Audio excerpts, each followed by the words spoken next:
Well, hello and welcome to the few final trading days of July right here in Lagos, Nigeria. We're going to get to the top stories that set your agenda. It's all about the planned protests at this point. We're going to be gauging how this is going to impact investor sentiment in this coming August. Definitely, we're going to also see how that's going to impact the markets. But let's get a check on the oil market now. First, the weekly performance. We saw last week Brent lost about 1.8%. While WTI, that dropped a big 3.7% last week. So definitely we saw the trades were tilted to the bearish side. That's for the oil market. But fast forward, today we're seeing kicking off with positive sentiment. $81.33 a barrel for Brent crude, 0.3% up this morning, $77.25 a barrel. That's for WTI crude as a U.S. grade. That got really cheap last week, but we're seeing an uptick to start the week. We'll see if we'll have a positive close for this week, looking at both markets. So 0.1% up, that's what we have for WTI starting this week. Let's look at other stories now. The FX, definitely FX market, another top topic at this time. We saw weakness last week. The Naira closed down on Friday, but there was an uptick in liquidity by about 5% for NAFEM, but we saw a big drop, 0.34% down. 1,603, now that was a previous trade, so we breached that 1.6 level.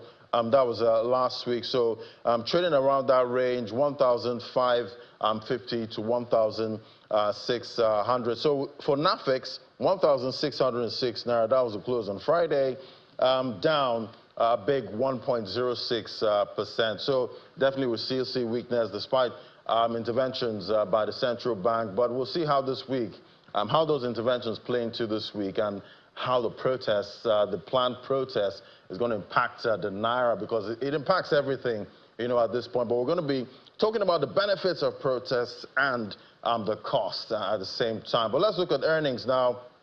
It's earnings season, a time where listed companies put out their financial reports. We have a lot of them. They were out last week, but we'll see Dangote Cement posted a pre-tax profit of about 293 billion in the 2024 half year, reflecting a 22% year-on-year growth from the 239.9 billion posted in the first half of 2023. So we'll see revenue up by 85% year-on-year. Production, cost of sales, we see that rose about 118%. All right, let's get a check on, let's see what's happening with Transcorp Power. They also posted their earnings. They posted a pre-tax profit of about 51 billion.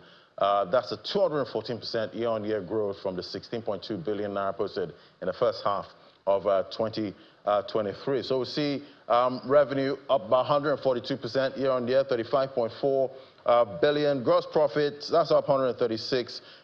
And foreign exchange gain, that's down about 123% year-on-year, about 1.1 billion naira there. So definitely we're going to be drilling down on what's driving sentiment with most of these earnings. That's on Business Incorporated later on. But other stories now, still looking at the protests. Telecommunication companies yesterday denied plans to frustrate the End Bad Governance protest scheduled between August 1st and 10th across the country, saying the social and economic contract they signed to provide services at all times will not allow them to do so. The denial followed the allegation by a prominent lawyer and senior advocate of Nigeria, Mr. Ebolu Degburua, that telecommunication companies and telcos in the country are trying to frustrate the planned protest. So I guess the question now is, are customers with already NIN-linked lines being disconnected? I remember two of my colleagues actually complaining that they were disconnected at this point, and they had their NINs linked. So definitely we have to find out what's really going on at this time. But we've heard from the telcos. Now they're saying they're not trying to frustrate anything at this point. All right, let's go to our first conversation. One of the major issues with this planned protest, we know most of the major problems right now is high cost of living and high cost of petroleum products. And now Nigeria has has prospects of refining its own oil, but there seems to be issues around that. Let's discuss with Mr. Eche Doko, as a publicity secretary, Crude Oil Refiners Association of Nigeria. Join us from our Abuja studio. Great to have you on the show. Good morning. Yeah, good morning, Ladi. How are you?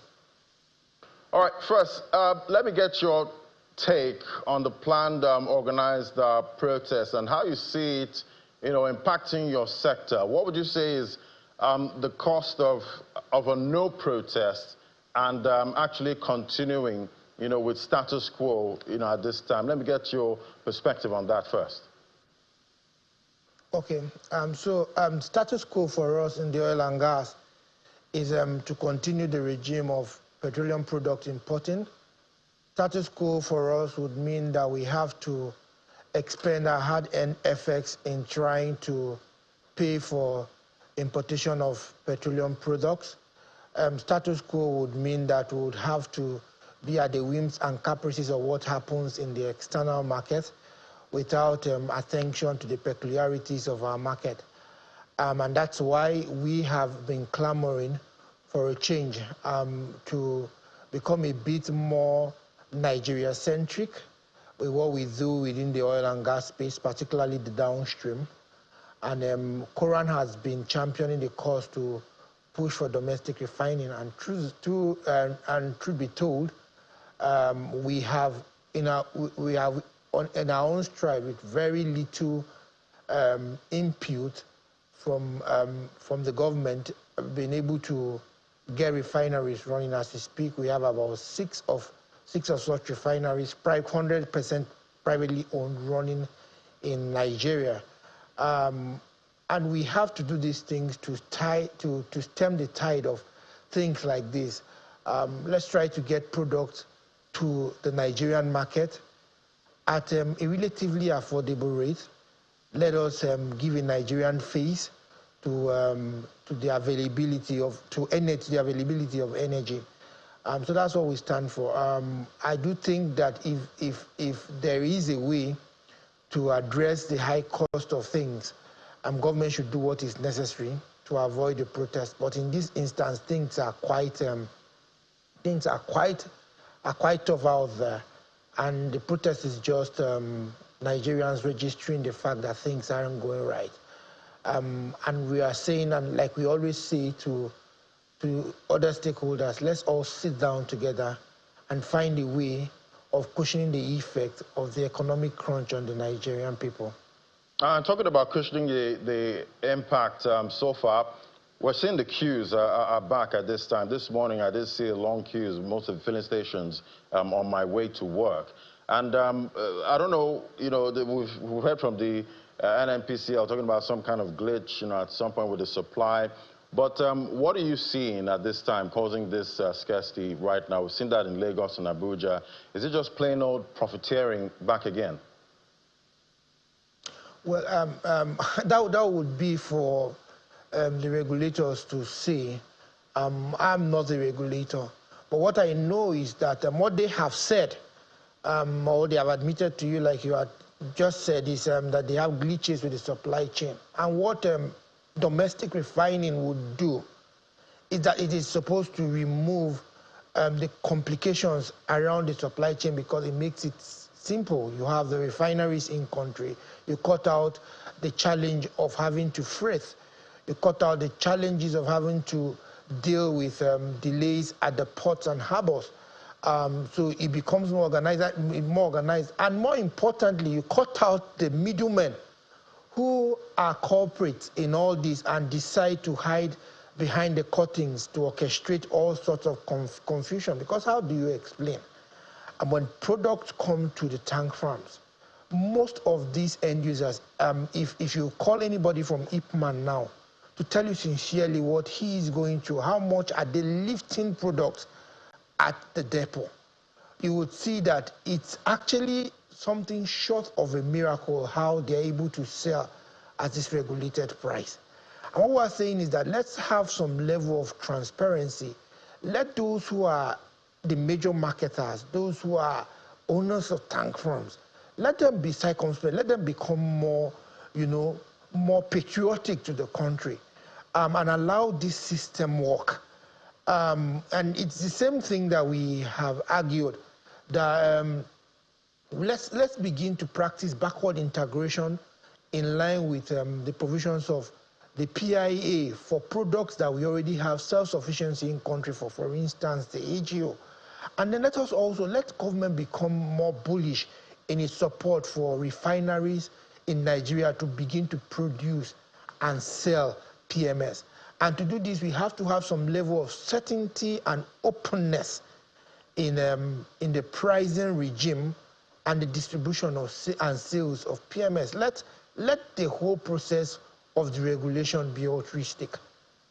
All right, and definitely you did talk about optimism surrounding refining our own oil at this time, but there's still that new challenge at this point, that supply of crude to the refineries. We've seen the likes of Dangote Refinery talk about importing WTI for the refinery. So talk to me, is there a real risk at this point that even though we get these refineries running, we might not have crude to feed the refineries? But interestingly, the PIA had taken care of what should be a challenge with respect to crude supply. And what it's lacking is the implementation.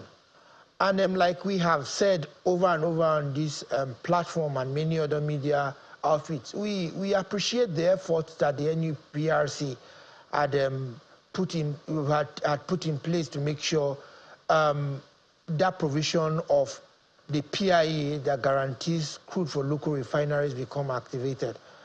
We had sat with them alongside the OPTS and other independents to make sure that we have a framework that would guide the supply of crude. But we haven't seen it implemented.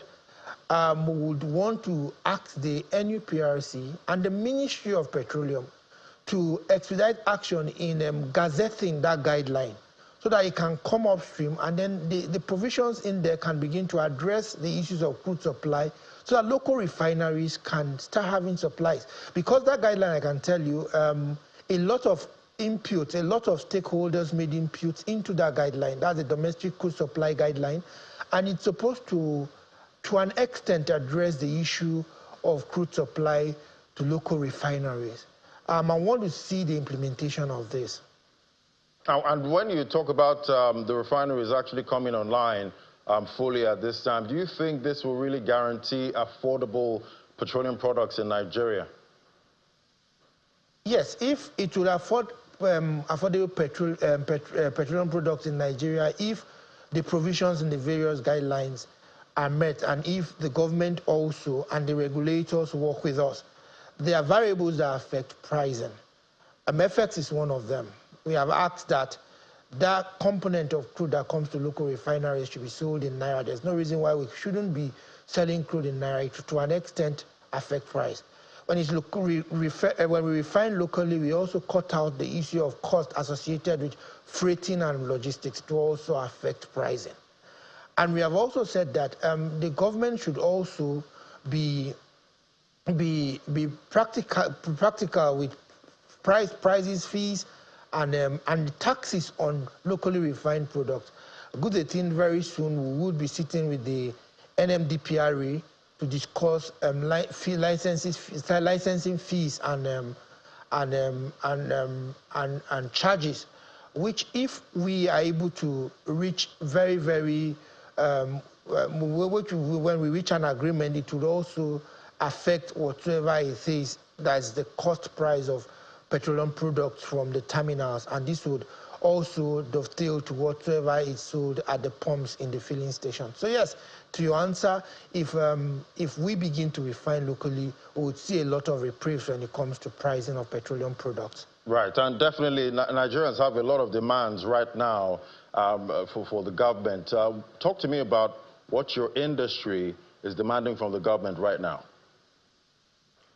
So we want the government to become Nigeria-centric when it comes to policies that have to do with the industry. I would say, like the Americans always say, America first. would say in formulating policies that governs the oil and gas sector, make Nigeria first. Let the interest of Nigerians and Nigeria be first above the merchants that trade with us. When you're making policies, let policies be such that would grow the domestic Nigerian oil and gas industry before we begin to look at what happens globally. And that's why we're saying that when you are formulating policies, let the policies have footprints that would benefit the local Nigerian economy. All right, thank you so much for that. I guess the hashtag is Nigeria First. At this point, Mr. Eche Edoko is the Publicity Secretary, Crude Oil Refiners Association of Nigeria. Thank you for coming on the show. Thank you very much. All right, we'll take a quick break now. When we come back, more conversations about affordable energy. What's the point of renewable energy? What's the impact? What impact could it have on bringing down these prices? All about dragging prices down, hopefully. That's our next conversation. Do stay with us.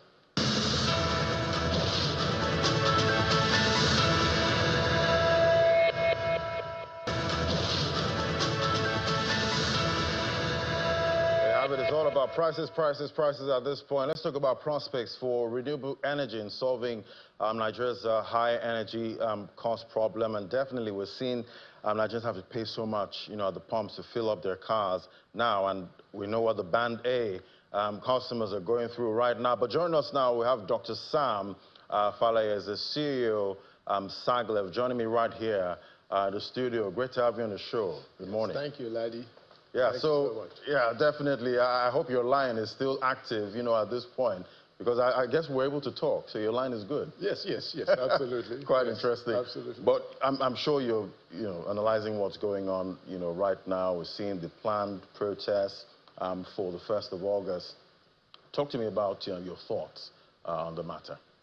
Well, as far as protests go, every democratic society has to have a means by which citizens express their grievances. At the same time, the government also has its responsibility in keeping security. So my own concern, just as a business person, is that, a lot of miscalculations can happen on both sides. And so there is the importance of calm heads to prevail, because regardless of what happens, you're not going to solve the problem overnight. We didn't get into this problem, overnight. We're not going to solve it overnight. So both parties have significant responsibility in, gauging their calculations so that there is no disastrous miscalculations where there is loss of life, or where there is a loss of there's anarchy, and then the government is unable to control the security of the society. So this is very bothersome for just any business person out there.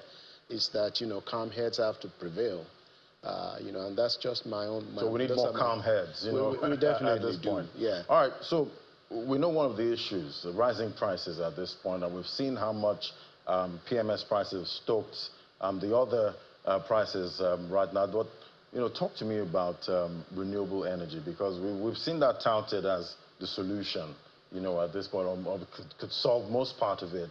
But we're also seeing huge investments, when it comes to, if you want to get a solar panel, at this time. Even though we're seeing solar panel prices, dropping international market, coming here is still quite expensive. How are you seeing that? Well, so renewables generally, are getting more affordable just from the dilutionary effect of the mass. The more, more people get into this, the overall cost of production is less. So my own area is specifically in electric vehicles, as you know, and we are, of course, part of the renewables industry. Same thing is happening worldwide. There are more EVs, and then just the numbers. Battery technology is getting more, extensive, and cost of battery production is going, and people are understanding the advantages of driving an electric vehicle. So just that effect alone is bringing the cost down, and there is this rumor, so to speak, where people believe, well, electric vehicles are so expensive you can't touch them, but that is actually not the fact. Because I'm saying, you know, for electric vehicles, I don't mind an electric vehicle right now. That would save me what I'm spending, you know, at the pumps. But there's also the band A issue, you know, at this time, and you have to charge, you know, most of, and we know, those of us on band A know what we're having to pay, you know, at this time to keep the lights on. So you're going to have to take some of that to charge your car. So how are you seeing that balancing there? Well, so honestly, you have to really, it's a mathematical problem. It's just simple math. If you have a band A, first of all, what percentage of Nigerians are on band A? Less than 15%. So that's one thing. The other issue is, even if you do the math, let me give you an example. A ride-hailing driver who's driving the smallest known vehicle out there is paying 12,000 naira a day to fuel their vehicle. The same ride-hailing driver, if you were driving a full-size vehicle, can be spending 20,000 naira a day. Now, if you are charging and you are not on band A, it will be costing you 2,500 naira. Even if you were on band A, 4,000 naira. So, you know, again, what I tell people is that as time goes on, we are here to bring the good news of electric vehicle. People will start realizing this. Don't forget, you know, our ancestors used to ride horses. Right. Then they found out, oh, it's better to use a chariot. You know, then they found out it's better to use a car. Right. That's really where we are. So there's a lot of misconceptions around this, but there is no way you're going to be driving an EV where your cost is not going to come down. Now, you also have to understand if your price, if you need to be driving a $20,000 EV, then don't go try to drive a $150,000 electric vehicle. So, you know, but there's a lot of, definitely an EV will always save you many ways. Right. It's going to save you on the cost of power. It's going to save you on your maintenance cost. It's going to save you on your total cost of ownership. And don't forget, electric vehicles don't have oil change.